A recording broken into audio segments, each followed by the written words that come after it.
సరే, కొత్త సంపత్ సంవత్సరం వచ్చేసింది. మరి ఎస్బీఐ సెక్యూరిటీస్ ఈసారి ఏ స్టాక్ సూచిస్తోందో చూద్దాం. ఇన్వెస్టర్లకు దీపావళి పిక్స్ అనేది ఒక సంప్రదాయం. కొత్త సంవత్సరానికి మంచి ఆరంభం కోసమనమాట. మరి ఈ ఏడాది పోర్ట్ఫోలియోను ఎలా మెరుగుపరుచుకోవాలో నిపుణుల సలహాలు ఏంటో ఇప్పుడు చూద్దాం. ముందుకెళ్లే ముందు గడిచిన సంపత్ 2081 మార్కెట్లకు ఎంత కష్టంగా గడిచిందో ఒక్కసారి చూద్దాం. నిఫ్టీ 50 ఇండెక్స్ గత ఏడాదిచ్చింది జస్ట్ 1.3% రిటర్న్ మాత్రమే. చాలా తక్కువ కదా? కంపెనీల సంపాదన తగ్గడం, గ్లోబల్ టెన్షన్స్ ఇలా చాలా కారణాలు మార్కెట్ను దెబ్బతీశాయి.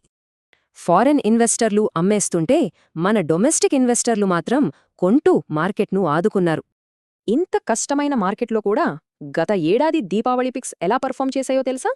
గత ఏడాది దీపావళి పిక్స్ యావరేజ్గా 6.8% లాభాన్నే ఇచ్చాయి. అది కూడా ఈక్వల్ వెయిటేజ్ పోర్ట్ఫోలియోలో. అంటే నిఫ్టీ సెన్సెక్స్ కన్నా చాలా బెటర్గా పర్ఫామ్ చేశాయన్నమాట. చూశారా?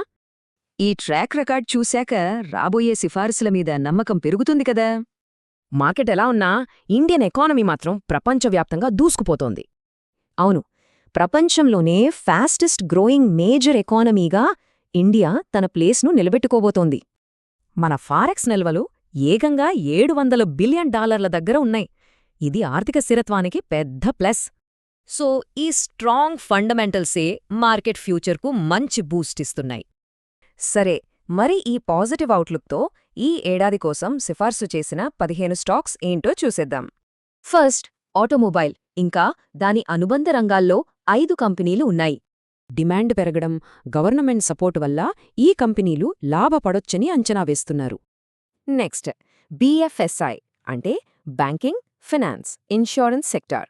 ఇందులో 3 కంపెనీలున్నాయి. మన ఎకానమీకి బ్యాక్బోన్ అయిన ఫైనాన్షియల్ సెక్టర్ మీద ఉన్న నమ్మకాన్ని ఈ పిక్స్ చూపిస్తున్నాయి.